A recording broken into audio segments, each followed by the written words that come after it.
खबरों पर विस्तार से बात करते हैं। राहुल गांधी को धमकी पर सियासी घमासान मचा हुआ है, जहां कांग्रेस और भाजपा एक दूसरे के आमने सामने है। गृह राज्य मंत्री जवाहर सिंह बेढम का बयान इस पर आया। उन्होंने कहा कि पुलिस ने तुरंत संज्ञान लिया, आरोपी को धारा 151 के तहत गिरफ्तार कर लिया गया है। चलिए, हमारे साथ हमारे पॉलिटिकल एडिटर योगेश शर्मा जुड़े हैं, ज्यादा बातचीत उनसे करेंगे इस विषय को लेकर।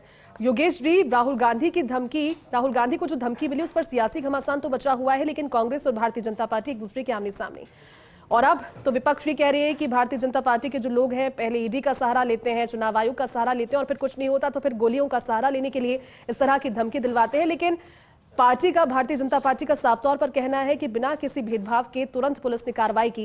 लेकिन इस प्रकरण को आगे बढ़ाते हुए विपक्ष लगातार अब अपने आक्रोश को जाहिर कर रही है। किस तरह से देखते हैं इस मुद्दे को, और खासतौर पर विधानसभा की कार्यवाही में भी इसे उठाया गया?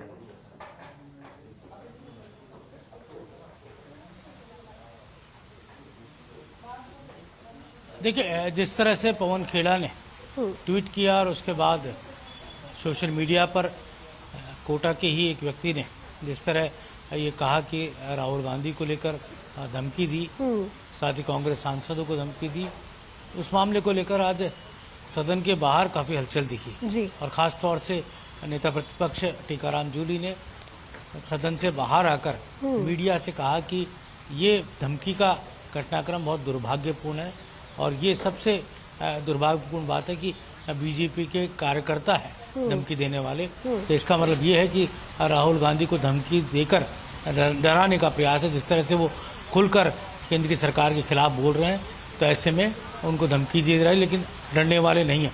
और जैसे इस मामले में गृह राज्य मंत्री जवाहर सिंह बेढम का बयान सामने आ गया, उन्होंने भी मीडिया से यही कहा है कि पूरे मामले को लेकर जैसे ही सोशल मीडिया पर राजस्थान के गृह विभाग को, पुलिस को जानकारी मिली, तुरंत डिटेन किया गया उस व्यक्ति को जिसने बात कही थी, और खुद को वो बीजेपी का कार्यकर्ता कह रहा है, खुद को वो करनी सेना का सदस्य बता रहा है, और इस मामले में गिरफ्तार कर लिया गया है। और क्योंकि इस तरह के जो भी घटनाक्रम है उसके मामले में पुलिस ने सख्त से सख्त एक्शन लिया है। ये गृह राज्य मंत्री जवाहर सिंह बेढम ने सार्वजनिक तौर पर ये बयान दिया है।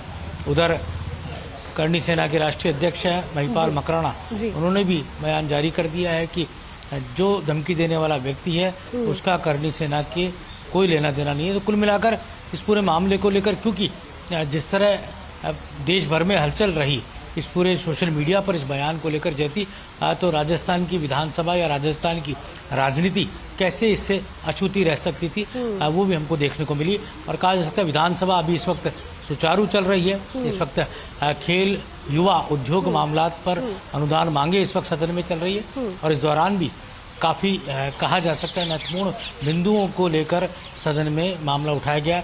आरसीए के अंदर जिस तरह घमासान चल रहा है, जिस तरह एडहॉक कमेटी और आईपीएल मैचों को लेकर जो कहा जा सकता है कि एसएमएस का जो प्रबंधन संभालने वाला जो संस्था है उनके बीच में जो फुटबॉल बना हुआ है, उसको लेकर भी आज कांग्रेस के पार्टी के विधायक समरजीत सिंह ने पूरा मामला सदन के समक्ष उठाया, क्योंकि खेल से जुड़ी अनुदान मांगी थी तो उन्होंने अपनी बात रखी।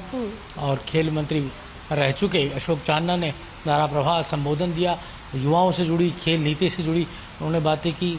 रफीक खान ने उद्योगों का जो स्तर है उसको लेकर, और ख़ासतौर से उन्होंने कहा कि राइजिंग राजस्थान के नाम पर बंदरबाट की जा रही है, ज़मीनों की भ्रष्टाचार हो रहा है। अमीन कागजी ने कहा कि राजस्थान में और ख़ास तौर से जो एमओयूज हुए हैं या जो एमएसएमई के जो उद्योग धंधे उनको लेकर और बेहतरी के प्रयास होनी चाहिए। तो वहीं सुभाष मीन ने युवाओं के रोजगार को लेकर किए गए भजनलाल सरकार के कामों को गिनाया, और बहुत बेहतरीन तरीके से उन्होंने सदन में अपनी बात रखी। चार्जुल लाल जी ने करने अपनी बात रखी, और लाला राम बैरवा समेत कई विधायक भारतीय जनता पार्टी के, उन्होंने एक एक करके सरकार के बजट की घोषणाओं को, उपलब्धियों को बताने का काम सदन के पटल पर किया।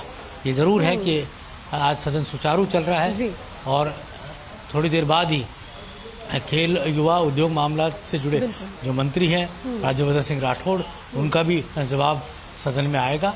कहा जा सकता है कि पूरा का पूरा सदन का जो घटनाक्रम है आज, और सदन के बाहर राहुल गांधी के मुद्दे पर गर्माहट नजर आई है। जी ठीक है योगेश जी, बहुत शुक्रिया साथ जुड़ने के लिए इस पूरी बातचीत के लिए।